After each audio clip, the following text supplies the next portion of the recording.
South African politicians are losing their minds over Israel's recognition of Somaliland. But who is on the right side of history? Here's the answer.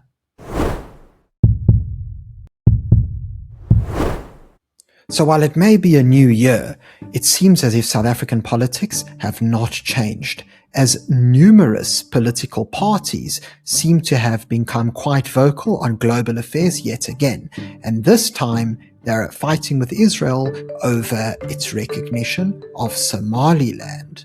Now, of course, Somaliland declared its independence from Somalia back in 1991.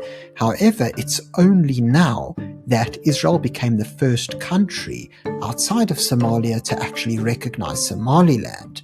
And while it has amassed a lot of support for this decision, it's also gained quite a lot of criticism too. But before I get into this video, could I please remind you to subscribe to the channel? It's completely free and all you have to do is click on the subscribe button below the video. Now let's get started. So the first South African political party to speak up about Israel's recognition of Somaliland was the ANC. And this is through DIRCO, the Department of Foreign Relations. So as explained in this South African government press release, South Africa has noted with concern the recent announcement by the State of Israel recognizing Somaliland as an independent state. In a statement on Monday, the Ministry of International Relations and Cooperation said the recognition constitutes a violation of the Federal Republic of Somalia's sovereignty and territorial integrity and is a direct threat to peace in the Horn of Africa. We uphold the African Union's principle of ut possidetis, the sanctity of inherited borders, as the continent's essential safeguard against conflict. We distinguish unequivocally between decolonization and secession. The former restores sovereignty, the latter dismantles it, the ministry said. The ministry further added that Israel's action validates fragmentation and risks a domino effect of instability. South Africa urges the international community to reject this external interference and support a united, stable Somalia, it says. Now, the first thing that comes to mind in my response to the South African government is that you reject external interference, yet why is it that you felt that it was your business to interfere with the Israeli-Palestinian conflict? Why did you think that you had the right to take Israel to the ICJ? The other thing that's important for us to note is how it explains here, well, according to DIRCO, that we distinguish unequivocally between decolonization and secession. The former restores sovereignty, the latter dismantles it. And so the way that DIRCO is speaking, it's almost as if it's suggesting that Somaliland, or the declaration of Somaliland, is a form of secession as opposed to decolonization. However, when we actually discuss the history of Somaliland, the opposite is true. But we'll get to that a little bit later. First, we're going to take a look at another political party that's made their opinion known. The party I'm talking about is the EFF. So the EFF has slammed Israel's recognition of Somaliland as an independent nation as nothing but a ploy to destabilize Somalia in order to exert Israeli influence and control in strategic positions in Africa and the Middle East. The party is the first South African organization to join the global community in rejecting and condemning Israel following its announcement. So it's actually quite interesting because in reality, the EFF actually came out before the ANC government in doing so. In a statement issued on Sunday morning, the EFF said the so-called Somaliland will give Israel a political, economic and trade footing in the Horn of Africa and provide a destination for the remaining Palestinians who have survived ethnic cleansing, as the Islamic world has refused to partake in any resettlement program, which is premised on the annexation of the land of Palestinian people. So first of all, they're claiming that there was ethnic cleansing. That is a complete fabrication. Over 95% of the Palestinian population has survived the war, and the vast majority of them have remained within the Gaza border. So ultimately, some idea that there was some kind of ethnic cleansing following October the 7th is just an utter fabrication.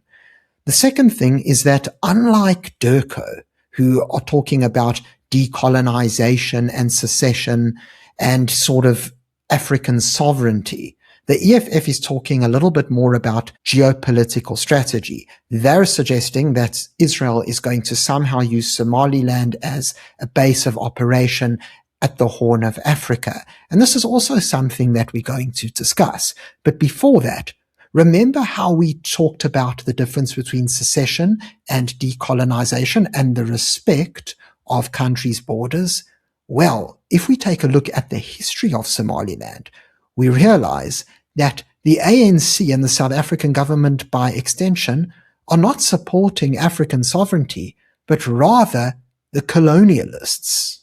So a US think tank called Council on Foreign Relations has provided a brief history of Somaliland and how it relates to Somalia as a whole.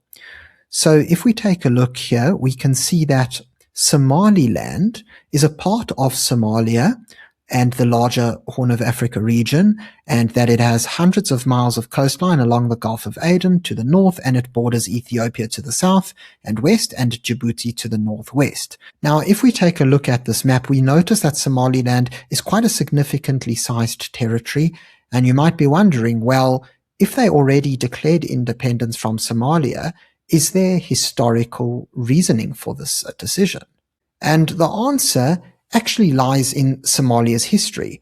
So here it explains that Somaliland broke ties with Somalia's government in Mogadishu after declaring independence in 1991, and that the region has sought international recognition as an independent state since then. And so, despite Israel making a very recent statement, this has been an ongoing issue since 1991. What's also really interesting to see is that if we look at the history of Somalia, we notice that Somaliland has existed since long before the modern state.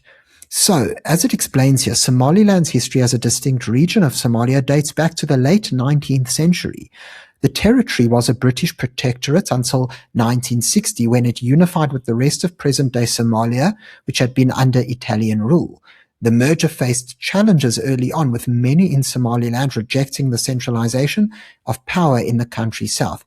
So if we revert back to the map, this region of Somaliland was actually British run. And if we look at Puntland and the rest of Somalia, which includes Mogadishu, the capital, this region was actually controlled by Italy. And so what ultimately happened in 1960 is that Italy and Britain basically came to a decision that they were going to leave the region, decolonize, and so they decided to unify the two parts. And so this is really ironic, because the ANC and the South African government talks about having African sovereignty and makes it sound as if Israel is trying to basically disrespect African sovereignty in the name of colonialism. Yet what's actually happening is that the ANC is supporting the colonial borders of the country. They are showing support to the British and the Italians, basically the European settlers who they supposedly despise, whereas they're actually denying the self-determination of Somaliland's people. So as we previously established, many Somaliland residents were unhappy with the decision to unite under a single country with the rest of the Somalis, but they did ultimately, as a territory, decide to do so officially. So a rebel group, the Somali National Movement, emerged in Somaliland in the 1980s, opposing the military junta of President Siad Barre, which seized power in 1969. In January 1991, SNM and other insurgent groups ousted Barre, whose forces had killed tens of thousands of Somalilanders and destroyed much of the region's infrastructure. And so we already see how there is massive conflict between Somaliland and the rest of Somalia. So SNM refused to recognize an interim government led by another militia group, and in May it declared Somaliland's independence with the city of Hargeisa as its capital. So as we can see, Somaliland people as a whole seem to be really staunch in their support of self-determination and seceding from Somalia.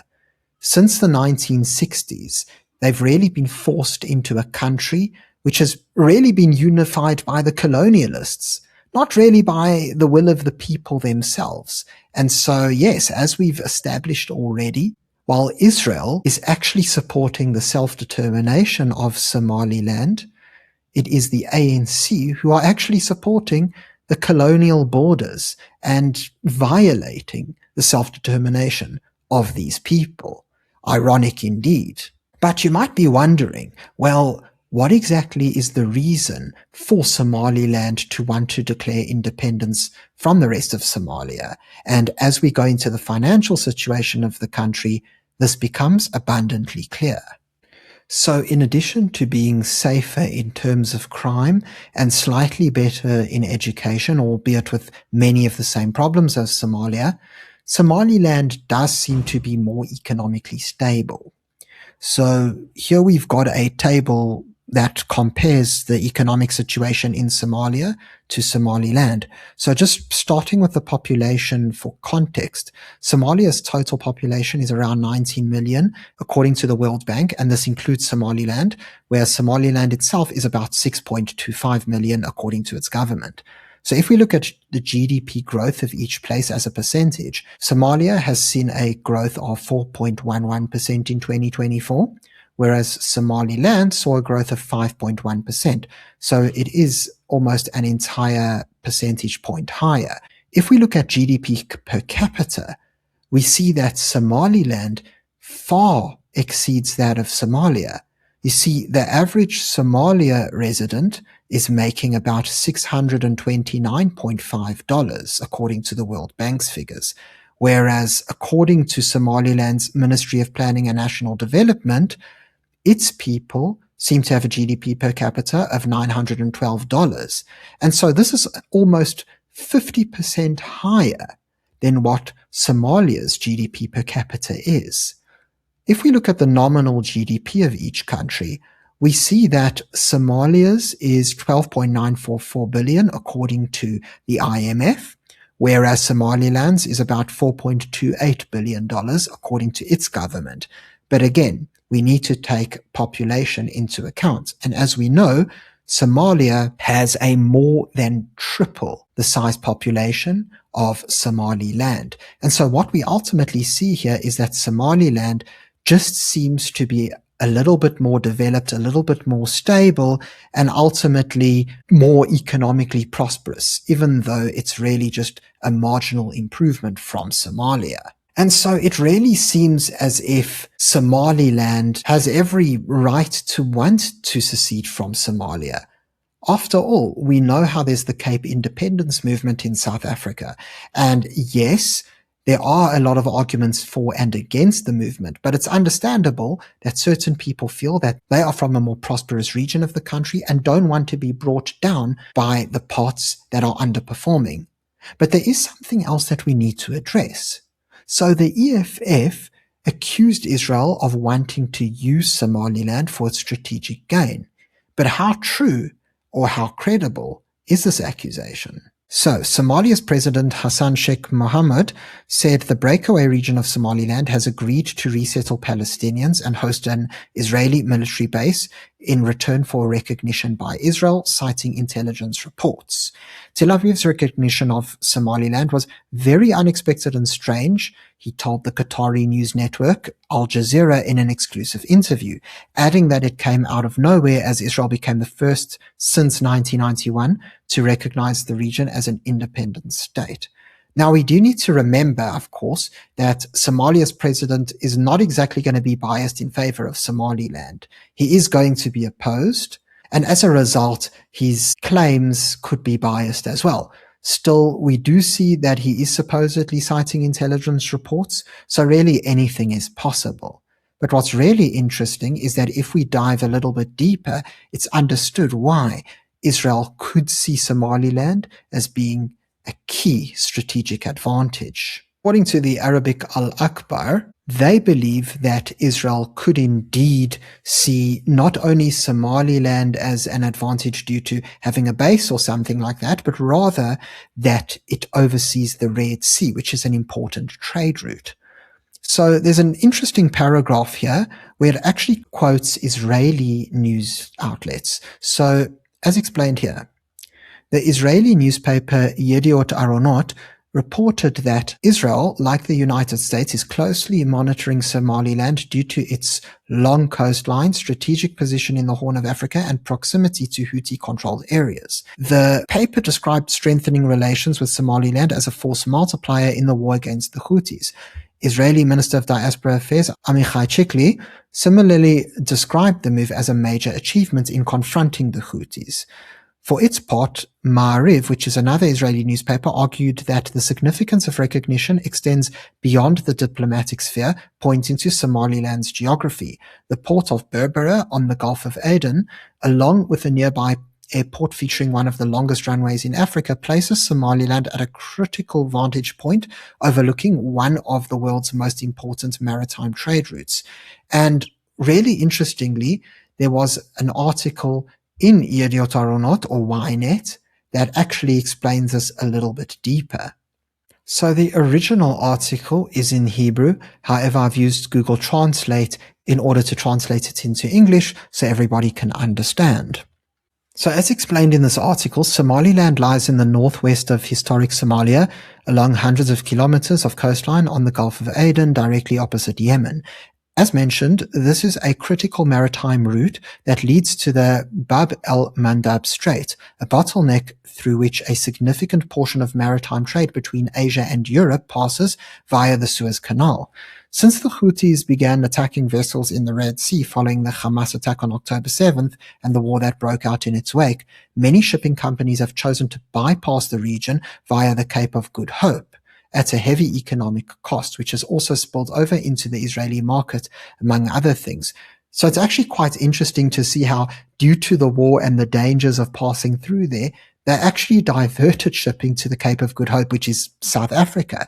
So it is very interesting to see how not only could there be a concern about foreign relations and ultimately the bond between countries, but also a trade advantage that Israel could establish by becoming friendlier with Somaliland.